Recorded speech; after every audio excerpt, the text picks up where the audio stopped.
네, 영화계 175화 정윤희 게스트님 편 2부로 돌아왔습니다. 2부에선 게스트님이 들고 오신 베이비 제인에게 무슨 일이 생겼나, 한국어 제목으로는 제인의 말로라고 하는 영화에 대해서 이야기를 나눠보도록 하겠습니다. 일단 영화가 어떤 내용인지 정윤희님이 말씀해 주시면 감사하겠습니다. 네. 베이비 제인 허드슨은 어린 시절에 보드빌 쇼의 유명한 스타였지만 성장한 후에는 배우로서 재능을 인정받지 못합니다. 대배우로 성공한 언니 블렌치의 그늘 아래서 술과 향락으로 매일을 보내고 있을 뿐이죠. 근데 그러던 어느 날 술 취한 제인과 블렌치가 함께 자동차에 타고 있다가 사고가 납니다. 블렌치는 다리를 다쳐서 반신불수가 되고 제인은 불만과 질시 속에서도 어쩔 수 없이 언니를 돌보며 살게 됩니다. 세월이 흐른 후 블렌치는 알코올 중독으로 편집증 상태가 된 제인을 병원으로 보내려고 하는데 이 사실을 안 제인은 온갖 수단으로 블렌치를 학대합니다.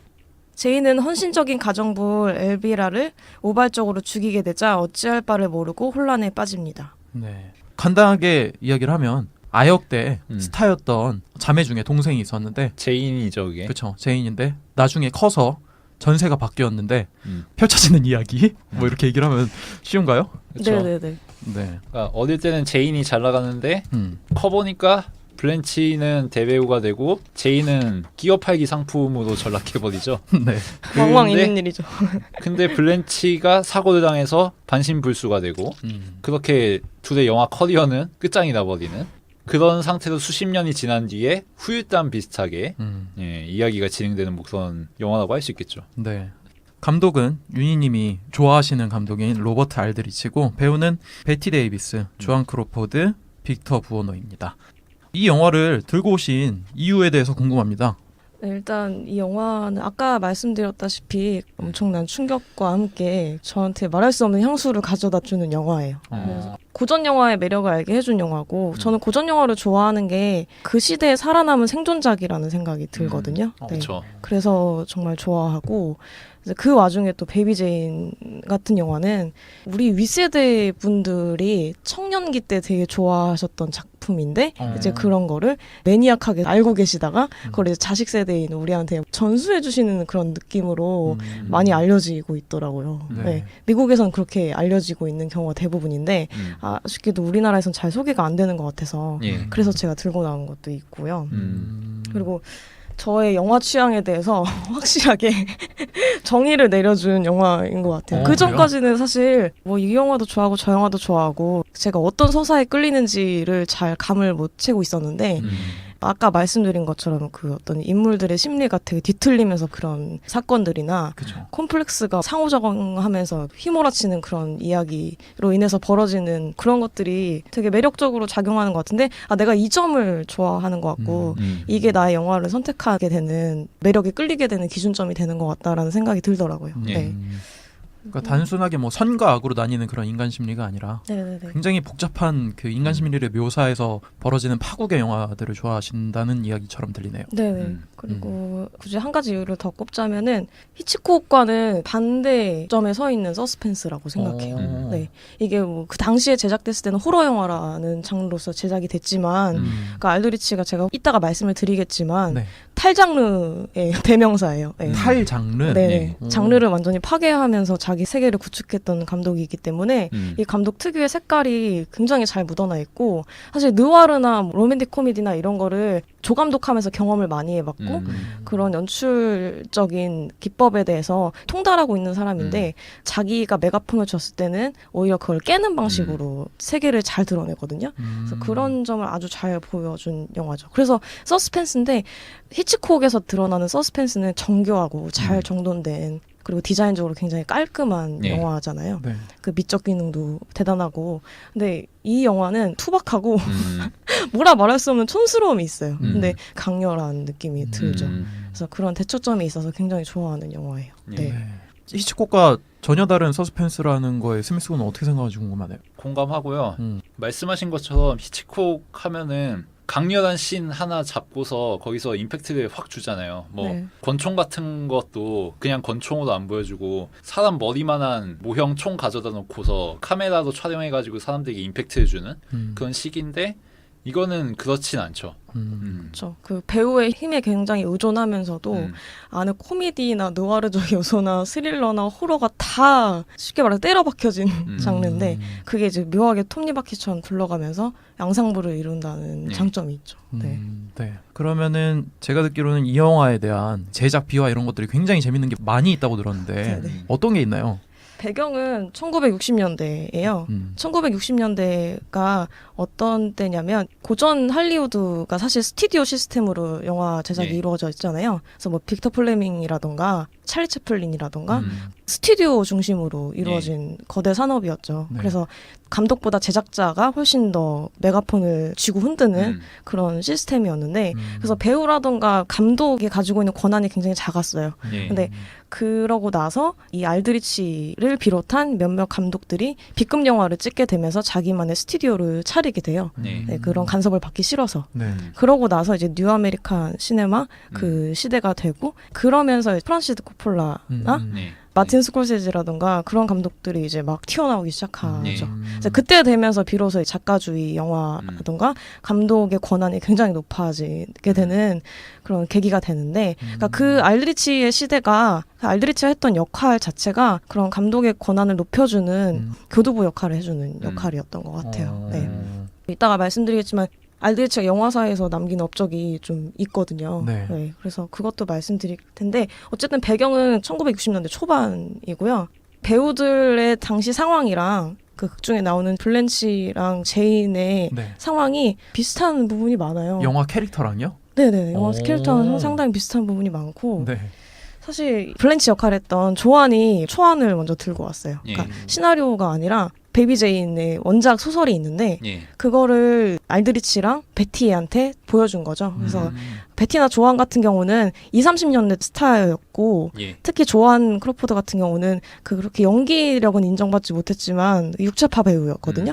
그때 당시에 약간 핀업걸 비슷한 예. 이미지였어요. 그래서 인기가 많았고 베티는 조안보다는 조금 늦게 떴지만 나름 정통 연기학교를 졸업했고 연기파 배우로 자기의 커리어를 되게 차곡차곡 잘 쌓아서 나중에는 박스오피스 100위 안에 들거든요. 네.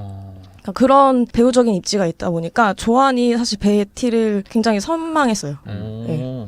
배우적인 그런 입지나 그런 이미지로 굉장히 좀 나름 흠모하는 게 있었는데 그래서 20, 30년대에 그런 러브콜을 되게 많이 보냈다 그래요. 한번 동반 출연하자는 식으로 네. 얘기도 많이 했고 뭐 향수도 보내고 꽃도 보내고 그랬는데 베티는 사실 조안의 배우적인 이미지가 되게 마음에 안 들었던 거죠. 들리는 소문으로는 그 영화 제작사에 있는 수뇌부 사람들이랑 잠자리를 가졌다라는 그런 풍문이 많이 돌았거든요. 예. 그리고 굉장히 성공지향적인 여성이라서 물불을 안 가린다는 그런 이미지도 많기도 했고 그래서 그런 조안이랑 대척점에 있었던 거죠. 베티랑. 그래서 사실 베티가 딱히 좋아하지 않았어요. 조안을. 네. 근데 이제 그 두 명의 스타가 20, 30년대가 지나고 나서 60년대 되면 거의 50줄에 가까운 그쵸. 나이가 이제 됐잖아요. 할리우드 세계에서는 계속 끊임없이 젊고 예쁜 배우를 원할 테고 그 두 배우가 예전에 기라성 같은 배우였다고 해도 비중 있는 역을 따내지 못하는 그런 상황이었던 거죠. 그래서 그때 당시 베티가 나름 이제 연기파이기 때문에 연극에서 별 비중 없는 역을 하면서 배우 생활을 계속 이어가고 있는데 그때 조안이 초안을 건네게 된 거예요. 그래서 우리가 다시 와신상담해서 재기작을 만들자. 이걸로 인해서 오스카상을 한번 타보고 싶다라는 그 서로의 그런 욕망이 또 맞아 떨어지면서 네. 시작이 된 거죠. 네. 그렇구나. 아쉽게도 오스카에서는 의상상만 탔다는 사실. 네. 되게 안타깝죠. 원래 초안이 있었구나. 네. 근데 되게 재밌네. 조안이 직접 그 초안을 들고 감독이랑 배우를 찾아갔다는 게. 당시 조안이 사실 펩시 사장 부인이었고 펩시 사장이 죽고 나서 이사로 부임하게 되면서 사실 재정적으로는 전혀 아쉬울 게 없는 사람이었거든요. 그렇죠. 네, 근데 이제 20, 30년대에 베티가 가지고 있던 연기적인 성취를 너무 이루고 싶었던 거예요. 그 나이가 지나서도. 네, 그래서 그런 열망이 서로 잘 시너지를 발휘해서 그렇게 싫어하는 사이임에도 불구하고 실현하게 된 게 아닌가. 한 가지 재미있는 일화를 덧붙이자면은 네. 1954년에 베티 데이비스가 신문에 광고를 냅니다. 무슨 광고냐면은 자기 배우인데 30년 동안 일했는데 지금 백수고 소문에 알려진 것보다는 성격 좋고 아직 정정하니까 고용 좀 해달라는 광고를 신문에 낸 적이 있어요. 슬퍼. 진짜 대단하지 않나요? 물론 반 농담으로 낸 거긴 한데 뭐 그만큼 커리어가 안 풀리고 있을 때 영화를 하게 된 거죠.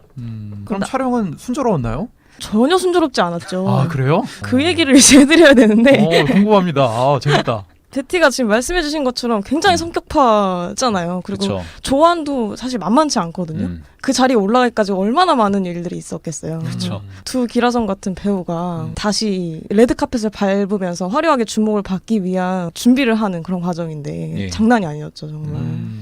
근데 펩시 사장의 아내인데 펩시 사장이 죽었으면 진짜 재력이 어마어마할 텐데 어마어마하죠. 그럼에도 네. 가슴 한 구석엔 이루고 싶은 그 열망이 있구나. 펩시 얘기해서 지금 생각난 건데 그거 관련해서도 재밌는 일화가 있지 않나요? 네, 있죠. 촬영장에 조안이 펩시의 이사였기 때문에 펩시 자판기를 들여놔요. 네. 베티는 사실 그거보다 코카콜라를 더 좋아하기도 했고 조안이 그렇게 여러 스태프들한테 소위 말해서 알랑방구를 끼거나 자기 세트장인 것처럼 활보하고 다니는 그런 것들이 싫었던 거예요. 그래서 다음날 코카콜라 자판기를 바꿔버려요. 유치해. 정말 유치하죠. 나 이거 5, 60 먹어갖고. 둘 다 50대였지. 사실 지금 TV쇼에서 방영되고 있는 것 중에 퓨드라는 예. TV 영화가 있는데 그게 촬영 당시에 두 배우들이 얼마나 심한 암투를 벌였는지를 적나라하게 보여주는 드라마가 예. 있어요. 수잔 서랜드하고 또 누구 나오더라? 다른 배우는 제가 예. 잘 모르겠는데 수잔 서랜드는 베이비 제인이랑 굉장히 싱크로가 맞더라고요. 아, 비주얼적으로. 그래요? 정말 깜짝 놀랐어요. 네. 그럴 것 같긴 하네요. 딱 외모가 그렇긴 하니까. 네네. 베이비 제인 되게 무섭게 생겼는데. 만만치 않게 무섭게 나와요. 네. 그리고 극 중에서 베티가 에바이러를 죽이고 나서 우리 해변가로 도망가야 된다고 하면서 조안을 질질 끌고 가는 장면이 있죠. 예. 거기서 사실은 조안이 자기 몸에다가 되게 무거운 추나 막 이런 것들 안에 넣어놨다 그래요. 그래서 들고 가다가 진이 빠져서 일부러. 네, NG를 많이 내고 하여튼 골탕을 먹이려는 의도로 그렇게 했다고 그래요. 그래서 하다가 허리가 나갔다고 하더라고요. 아, 진짜? 네. 그리고 그 TV 드라마에서 보면은 또 그 와중에도 조안이 그렇게 NG를 많이 내요. 일부러. 네, 채 다 바깥으로 가기 전까지 아. 계속 쓸데없이 웃어서 뭐 NG를 낸다거나 그럼 베티가 거의 죽을 맛이 있는 표정을 진짜. 아니 그 정도였으면 사실 과거에도 무언가 사연이 있었던 거 아닌가? 네, 과거에도 서로에 대해서 그렇게 크게 좋은 감정을 갖진 않았지만 어쨌든 조안은 양가적인 감정이 있었다면 베티는 그냥 싫었던 것 같아요. 조안이. 저런 건 배우도 아니다 뭐 이런 생각이 있었겠죠. 네, 근데 사실 둘 다 프로인데 어떻게 그렇게까지 졸렬하게 싸울 수 있나 생각하면 되게 신기한 것 같아요. 뭐 그 장면에 대해서 베티 말로는 또 조안이 그때 가슴 보형물을 착용했다는 뭐 그런 주장도 하더라고요. 가슴 보형물은 이제 마지막 장면에서 네. 그 이렇게 조안이 누워 있는 장면 있잖아요. 네. 조안 본인이 첫 씬 찍고 나서 리허설을 다 같이 봤는데 그 장면에서 본인은 그래도 되게 육제파 배우로 아주 이쁜 역할을 하고 스크린에서 아주 빛났었던 사람인데 지금 세월이 다 지나서 본인의 모습을 보고 굉장히 충격을 받았던 거예요. 네. 조안이 사실 그렇게 이쁘게 나오기 쉽지 않은 영화죠. 그렇죠. 근데 저는 그럼에도 불구하고 나름 이쁘게 나왔다고 생각하거든요. 네. 근데 그 모습을 보고 조안이 그 리허설 하는 장소에서 굉장히 많이 울었다 그래요. 네, 좌절을 많이 했다고 그러거든요. 그래서 어떻게든 주어진 상황에서 자기가 이쁘게 보이기 위해서 굉장히 노력을 많이 했다 그래요. 그래서 마지막 장면에서 가슴에 그걸 착용을 굳이 하는 모습이 또 TV 드라마에 나오죠. 아 드라마에서 나오는군요 그게. 네, 네. 정말 깨알이에요. 아니 그러면은 가장 궁금한 게 두 배우의 그 유치한 다툼 속에서 네. 감독이나 스태프들이 엄청 고생했을 것 같은데. 저는 TV 드라마에서 알드리치의 역할을 보고 필시 저건 보살이다. 그 유전에 나왔던 아빠 같은. 네. 세상에서 제일 불쌍한 역할이었잖아요. 어떤 에피소드가 있었나요? 그 두 배우들이 서로 싸우기도 하면서도 공동의 목표가 생기면 또 알드리치를 막 그렇게 괴롭히는 역할을 해요. 예를 들어서 단역으로 나온 옆집에 사는 그 여자 있죠. 네. 네. 그 소녀가 사실은 비디 하이먼이라고 베티 데이비스의 딸인데 그 친구를 섭외하게 된 이유도 사실은 되게 영하고 어리고 금발에 이쁜 다른 단역 배우가 있었어요. 섭외된 배우가 있었는데 그 배우를 마음에 안 들었던 거죠. 조안이. 우리보다 이쁘니까. 나보다 이쁘면 안 돼. 이런 생각으로. 그래서 네. 그래서 그거를 바로 알드리치한테 항의를 하는 게 아니라 베티한테 얘기를 해요. 그래서 난 정말 실망했다. 이렇게 알드리치가 금발의 블론드 미녀만 좋아하는 속물인 줄 몰랐다. 디카프리오야? 이거 우리가 뭔가 조치를 취해야 되지 않겠냐 이런 식으로 얘기를 하거든요. 네. 극중에서. 그래서 바로 촬영 직전에 베티가 퇴근 준비를 해요. 시위하는 거구나. 나 짐 싸고 지금 퇴근할 건데 알드리치 지금 당신이 뽑은 이 배우 나가게 안 하면 나 지금 바로 퇴근할게요. 그래서 이런 식으로 얘기하거든요. 그래서 그 배우가 이제 빠지게 되고 들어가게 된 게 비디 하이먼이에요. 베티 데이비스가 2부의 모든 것도 찍었잖아요. 1950년대. 네. 딱 그 영화 내용이네요. 그런가요? 그 영화를 안 봐서 아쉽긴 한데 아무튼 어마어마하고 그리고 그 극 중에서 또 조안을 때리는 역할이 있잖아요. 네. 발로 차는 장면이 있는데 실제로 맞기도 하고 더미를 써서 더미를 발로 차기도 하고 그런 걸 했지만 실제로 맞는 장면이라 이렇게 교차해서 편집을 했는데 처음에 머리를 발로 가격하는 장면이 생각보다 되게 세게 가격을 했던 거예요. 그게 의도가 되게 다분했다는 말이 있어요. 이게 뉴 아메리칸 시네마로 넘어가기 위한 교도보 역할을 알드리치 감독이 했는데 이거 차라리 제작자 권한이 더 센 게 좋은 거 아니야? 감독한테 오니까 감독이 이거 조율하느라 바쁜데?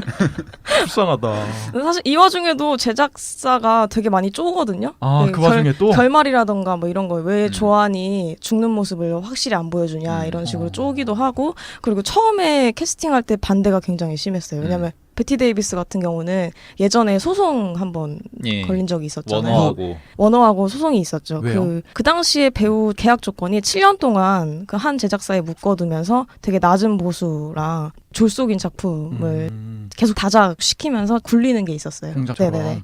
근데 이제 베티 데이비스가 재계약을 하는 과정에서 그 문제가 불거졌고 그걸로 소송을 걸게 되죠. 그러니까 여배우로는 최초로 영화사의 불합리한 제도에 대해서 반박을 하게 되는데 근데 막상 패소를 해요. 패소를 하는데 그 뒤에 다른 여배우가 같은 내용으로 또 재판을 걸죠. 근데 소송을 하는데 그 소송에서는 또 이기거든요. 근데 그 승소하게 된 이유가 사실은 그 베티의 이전에 있었던 소송이 되게 긍정적으로 작용했다는 얘기가 많아요. 네. 그게 아마 올리비아 하빌랜드였던 네. 걸로 기억하는데 둘이 실제로 되게 친하죠. 예. 하빌랜드법이라고 하죠. 그래서 여튼 그래서 워너랑 사이가 좋지 않아서 캐스팅할 때도 제작사에서 반대가 심했군요. 네, 반대도 심했고 뭐 조안 같은 경우는 비교적 정치적으로 친했지만 그래도 조안을 사실 쓰기에는 나이가 너무 많잖아요. 아무리 예전에 경력이 있었던 여배우라고는 하지만 네. 그 나이 많은 여배우 둘을 모델 쓰기에는 환갑인데. 리스크가 사실 되게 심했던 거죠. 그래서 반대로 그런 노이즈 마케팅을 해요. 둘이 사이가 얼마나 안 좋고 얼마나 험담을 하면서 그 긴장감 속에서 하루하루 고되게 촬영을 하고 있는지에 대해서 되게 언론이 많이 집중을 하게 만드는 그런 식으로 마케팅을 하게 되죠. 거의 뭐 리얼 버라이어티 느낌으로 영화 홍보를 했겠네요. 정말 알드리치가 너무 불쌍해요. TV 그께서 보면은 새벽에 항상 그렇게 번갈아서 전화가 와요. 새벽에 전화를 한다고요? 둘 다 이제 울면서 번갈아서 전화가 오고. 울면서 왜 울면서? 그러니까 원하는 시인이 잘 안 나오거나 내가 배우로서의 아름다움이 점점 사라져가고 있다는 그런 위기감이 느껴지니까 계속 새벽에 부인이 항상 그 전화기를 건네줘요. 또 전화 왔다. 야, 이번엔 이러면서. 누구야? 이런 식으로. 그 시절에 스마트폰이 없던 게 참 다행이지 않나. 카톡 계속 울려.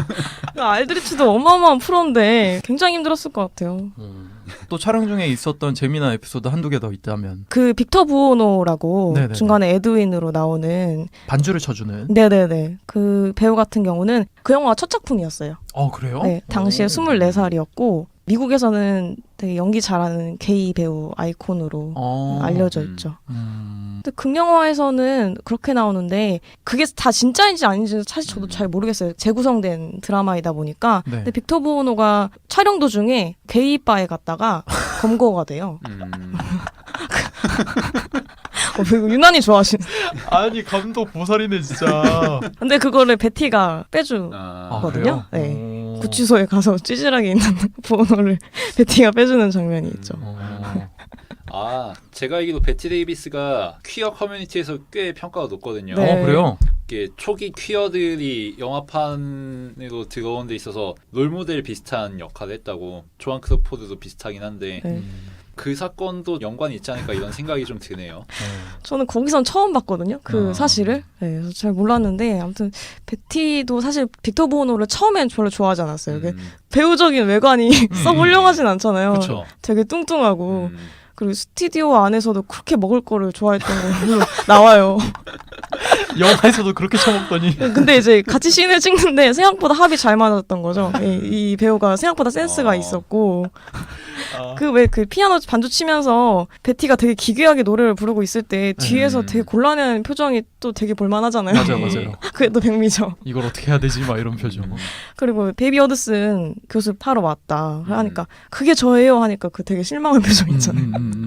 그런 되게 섬세한 거를 되게 잘 잡아내는 것 같고 게이 아이콘이다 보니까 우리는 사실 억양이랑 이런 것들이 다른 나라 억양이니까 네. 그게 게이 억양인지 어떤지 사실 잘 모른단 말이에요. 근데 약간 빅터 부오노가 그런 거를 되게 잘 살렸다고 하더라고요. 네. 굉장히 재밌는 일화가 많았네요. 부원호까지 빼놓을 수 있는 게 없네. 어쨌든 결론은 알드리치가 정말 대단하다는 걸. 하여튼 이렇게 영화 촬영 중에 고되고 힘들고 재밌는 에피소드들이 많았는데 작품 이후에는 더 좋은 작품들이 들어오고 뭐 평가가 높아지게 됐나요? 이 일로 베티가 오스카상 후보에 올라요. 네. 근데 거기서 조안이 제대로 뒤통수를 치게 되는데 뒤통수. 사실 조안도 오스카를 받고 싶어 하는 그런 욕망이 되게 컸죠.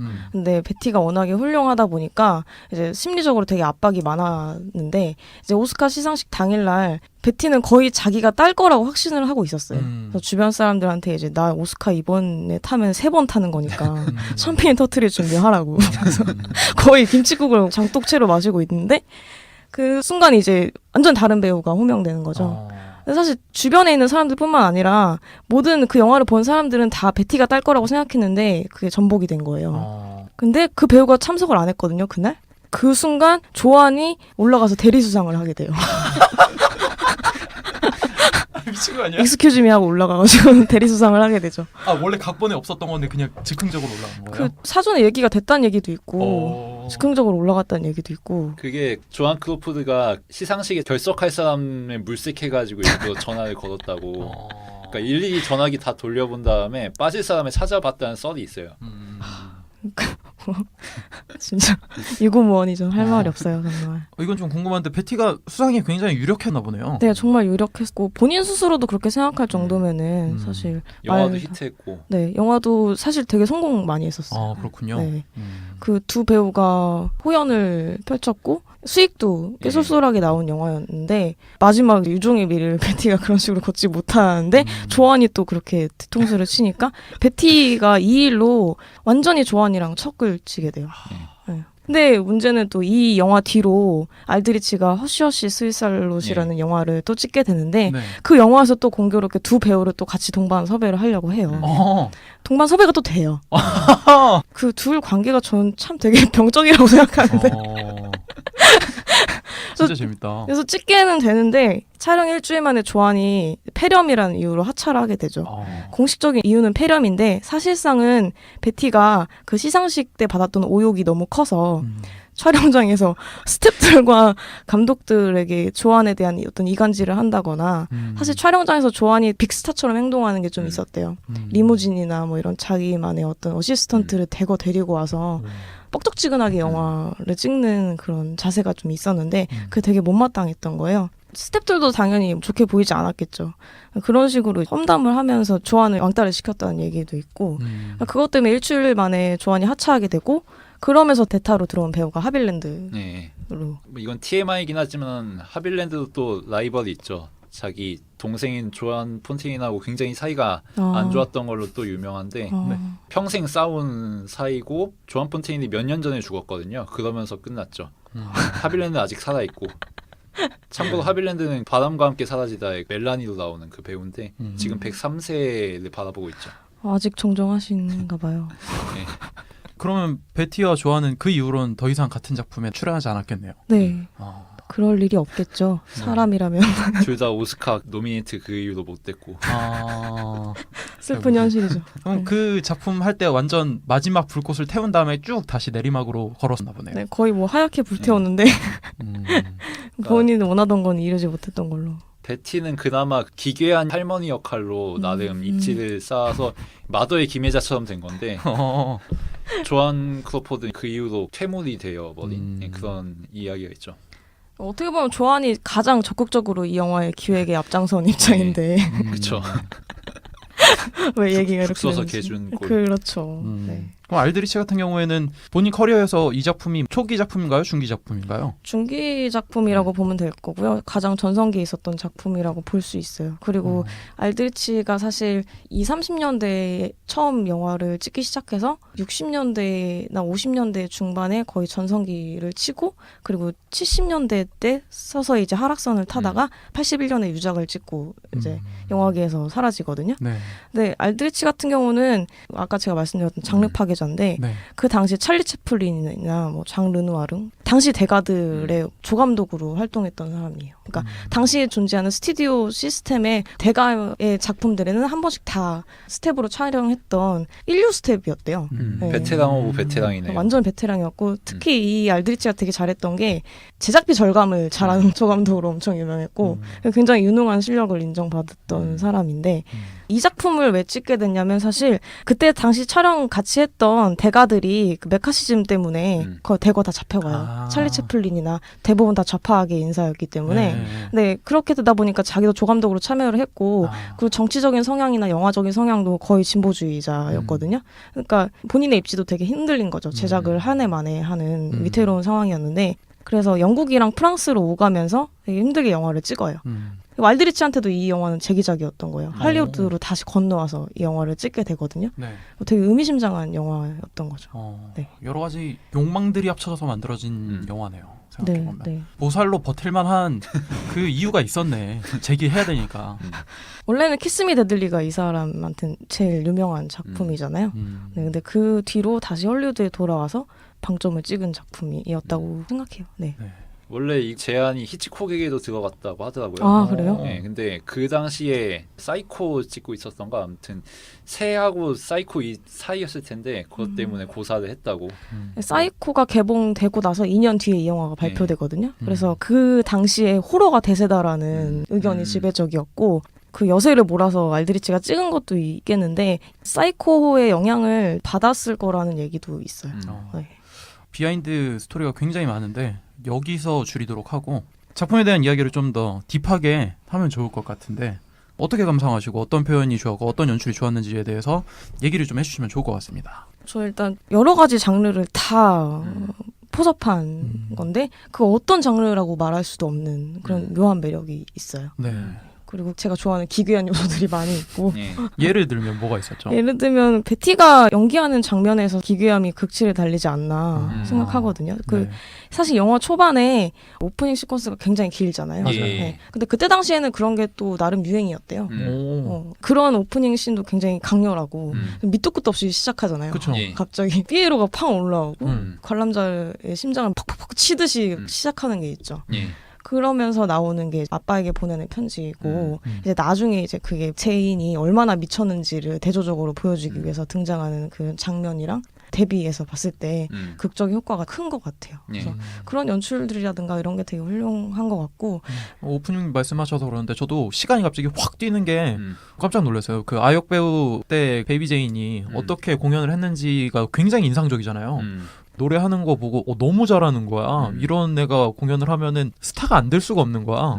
딱 보고 우와 괜찮다라고 생각을 했는데 끝나자마자 아빠한테 투정 부리고 막 난리치는 거 보니까 얘는 어떻게 되려고 아이스크림 사주세요. 어떻게 되려고 하지라고 하는 순간 갑자기 차 사고가 나더니 시간이 훅 뛰어버리는 거야. 내가 돈 버니까 내 돈에서 먹겠다. 깜짝 놀랐어요. 초반 오프닝 부분부터. 네. 저는 이 영화에서 인상 깊게 봤던 요소가 시간적인 배경들인데 처음에는 일단 1917년에 시작합니다.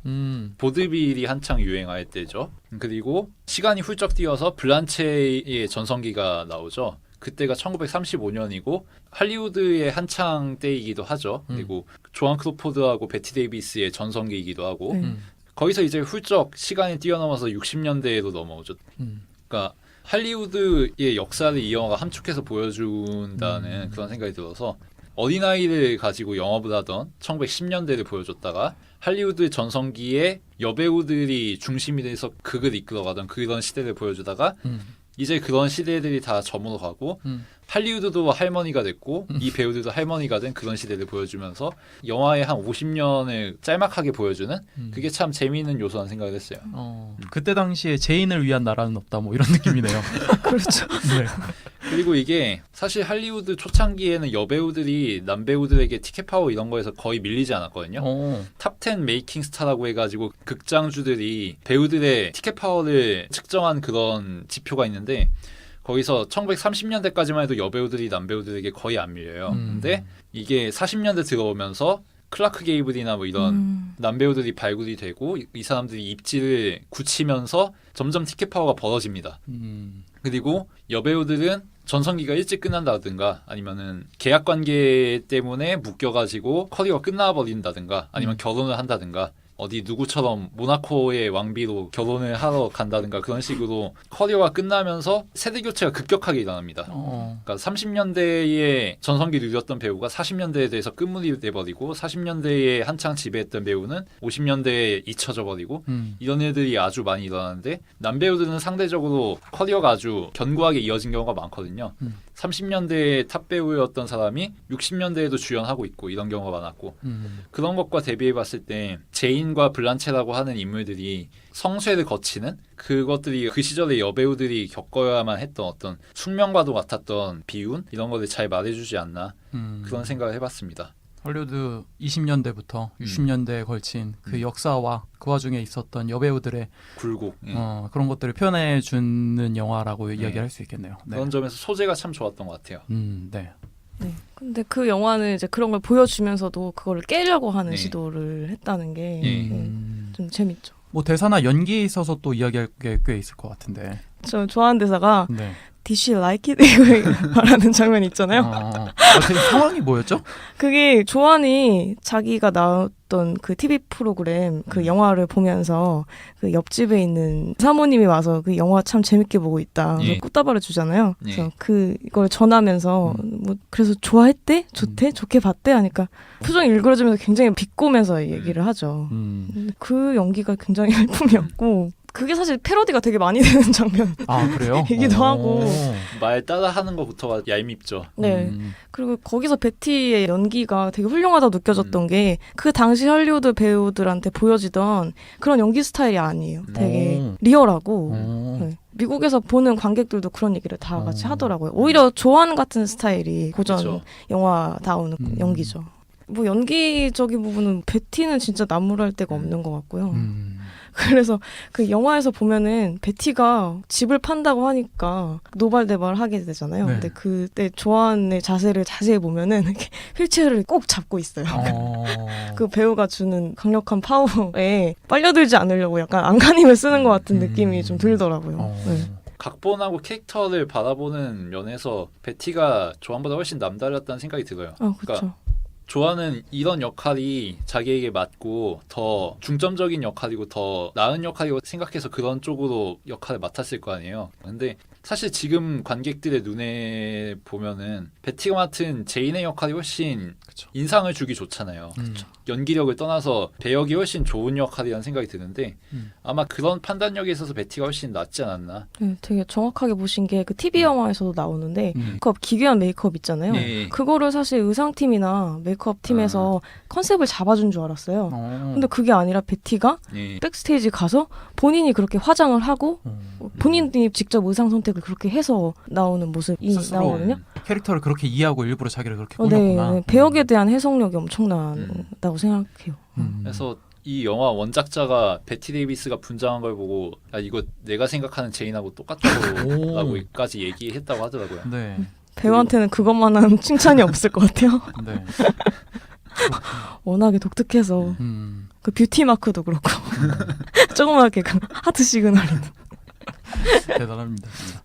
이 작품은 그리고 아카데미에서 의상상을 받은 걸로 유명한데 의상에 대해서 또 이야기할 게 또 있을 것 같아요. 그 의상도 그 영화 초반에 보면은 베티가 비교적 멀쩡했을 때 입었던 의상에서 에드윈을 만날 때 점차 변해가는 의상의 변화라든가 이런 게 좀 되게 사실 주의 깊게 봐야 되는 거거든요. 그게 베티가 점점 미쳐간다는 거를 보여주는 증표 같은 건데 네. 네.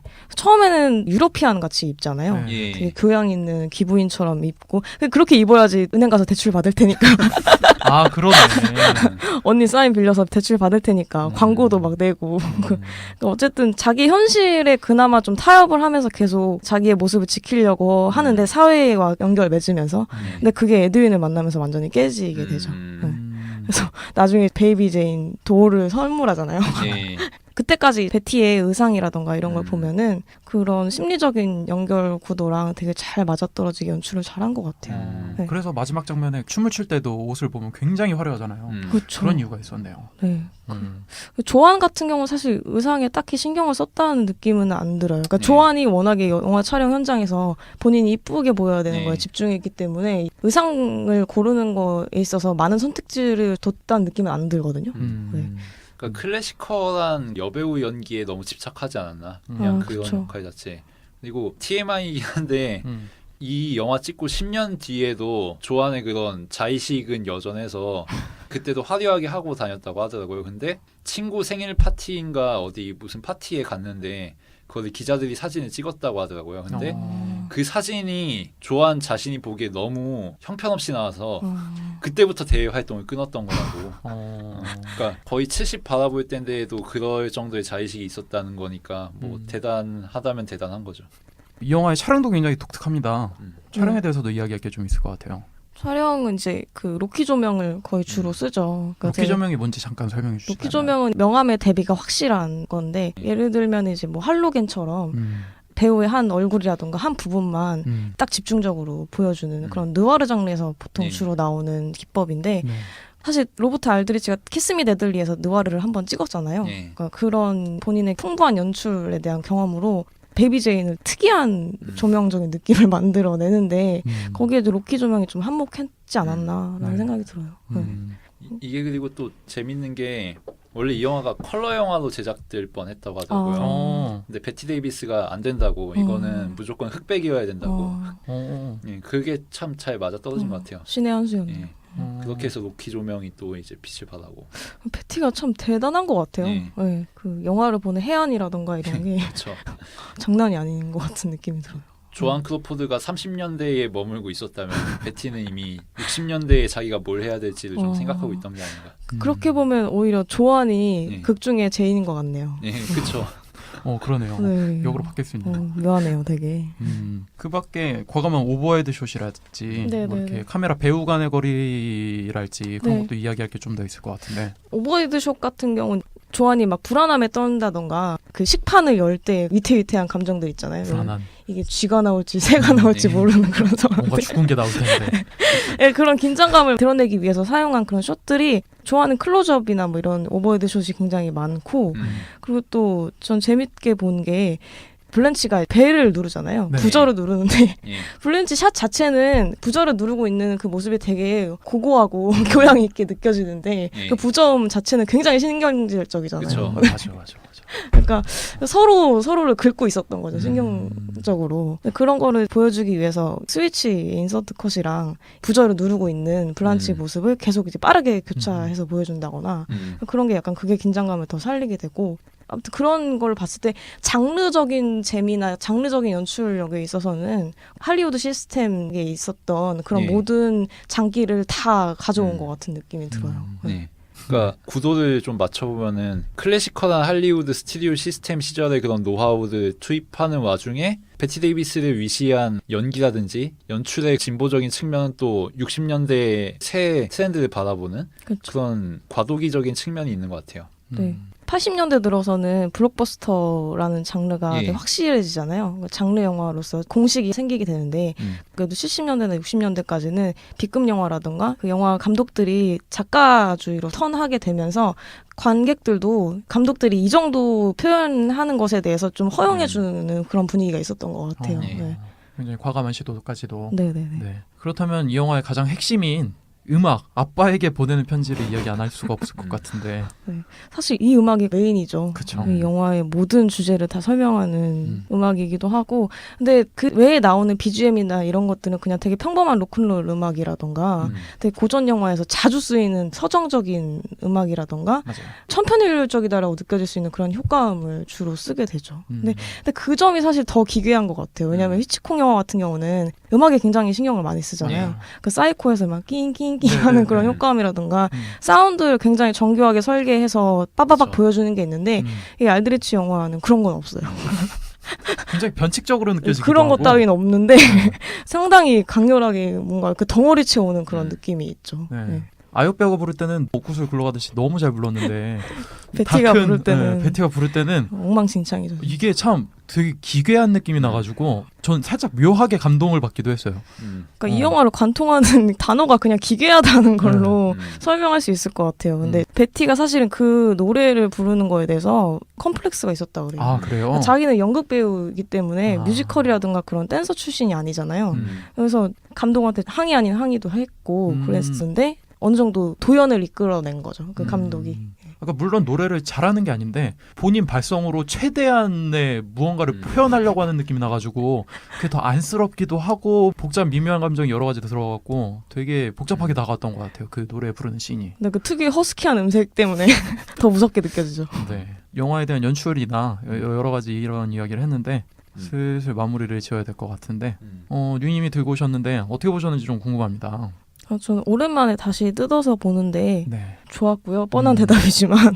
근데 저는 사실 그 두 분이 어떻게 보셨는지가 더 궁금해요. 아, 그래요? 저야 뭐 평점을 매기기 싫을 만큼 좋아하는 영화인데 네. 두 분이 느끼기엔 어땠는지 사실 그걸 제일 듣고 싶은 것 같아요. 네. 저는 사실 이런 사전 정보 전혀 없이 봤었는데 이렇게 여러 가지 배경 이야기를 들으니까 정말 그때 당시에 관객들이 얼마나 웃으면서 재밌게 봤을까라는 생각이 들기도 하고 뉴 아메리칸 시네마의 교도부 역할을 해서 이렇게 독특한 영화가 나올 수 있었구나라는 생각이 들었고 저 개인적으로는 마리아 카라스 생각이 좀 나더라고요. 전설적인 소프라노. 그분이 말년에는 아파트에서 자기가 왕년에 잘 부르던 시절에 레코드를 들으면서 여생을 마무리셨다고 했는데 일찍 성공한 사람은 마지막 와서 힘들 수밖에 없구나라는 생각이 좀 들기도 하고 그런 의미에서 약간 신은 공평하다 라는 생각이 들기도 하면서 참 복잡 미묘하게 재밌게 본 것 같고 마지막 해변 씬이 정말 인상적이어서 이거는 어디서도 흉내 낼 수가 없는 씬인 것 같다라는 생각이 들어서 묘한 매력으로 의상이 변하는 것까지 생각하면서 참 재밌게 본 영화인 것 같습니다. 저 같은 경우에는 두 사람의 심리적인 구멍이랄까 이런 것들을 연결시키는 게 흥미롭다고 생각했는데요. 그러니까 물론 반전을 나중에 연출하면서 사실은 둘 다 서로를 질시하고 있었고 뭐 어느 한쪽만의 문제가 아니었고 뭐 이런 식으로 결말을 맺긴 하지만 그 이전까지 그게 전개를 보더라도 베티와 블란치가 상호 연결되어 있는 존재라는 것을 볼 수가 있는데 제인의 입장에서만 이 블란치가 정체성의 적대감을 불러일으킨 게 아니라 블란치에게 있어서도 상당히 제인이 한편으로 필수적인 존재인 게 블란치는 상당히 위선적인 사람이잖아요. 그리고 그것이 자기의 자존감을 지탱하는 데 꽤 필수적인 요소죠. 그리고 그 위선을 유지하는 데 있어서 가장 필요한 존재는 제인이기도 한 거고요. 그러니까 제인이라는 존재는 블란치에게 있어서 자기 존재 근거죠, 일종의. 반대로 제인에게 있어서도 블란치가 자신의 존재 근거가 되고요. 내심으로는 자신의 기저에 깔려있는 그런 근거가 되는 존재라는 점에서 흥미롭게 그 둘의 갈등을 연결시켜놨다는 생각이 들었고 그렇게 해서 서로 원형으로 돌고 도는 그런 맛이 있다는 생각이 들었어요. 이 영화 처음에 보면은 제인의 입장에서는 일방적으로 블란치를 학대하는 것 같지만 사실은 그게 서로 순환되는 관계고 상호 공조를 이루고 있는 악행인 거잖아요. 네, 그런 퍼즐처럼 엮여있는 부분이 이 영화의 구도로서 잘 짜여진 부분이 아닌가 그런 생각을 했습니다. 결말 같은 경우에는 아쉬웠던 게 반전에서 모든 걸 다 까발리잖아요. 그러면서 사실은 이게 블란치의 음모였다 뭐 이런 식으로 공개를 해버리는데 그 부분은 좀 더 세련되게 처리할 수 있는 방법이 있지 않았을까 싶었고 그리고 마지막 해변 씬을 보면서 글로리아 스완슨이 주연했던 선셋대로하고 일맥상통하는 부분이 있다 생각했어요. 그 영화 얘기 많이 하시죠. 그렇죠. 선셋대로에서도 엔딩에서 좌중이 주인공 한 명을 바라보고 있는 상태에서 미친년 연기를 하는 식으로 되는데 연상이 된다라는 생각을 했네요. 네, 그 살로메 연기하면서 이렇게 내려오잖아요. 그거랑 이제 베이비 제인이 아이스크림 들면서 이렇게 빙글빙글 도는 그 장면이 많이 비교된다는 얘기 들었어요. 네. 결국에는 서로가 미워하면서도 존재를 위해 있어야 되는 뭐 그런 관계. 네, 이 정도로 마치도록 하고 유이님에게 저희 팟캐스트 나오신 마지막 소감 들으면서 마무리하도록 하겠습니다. 일단 출연 자체를 하게 해주셔서 너무 감사하고요. 저희가 감사합니다. 네, 나중에 또 불러주시면은 이번처럼 열심히 최대한 준비해서 네. 가져올게요. 네, 그때도 또 딥한 이야기 부탁드리면서 또 만날 기회가 있을 거라고 생각합니다. 네, 저희 오늘 175화 영화계 정유 게스트님 모셨습니다. 오늘도 들어주셔서 감사합니다.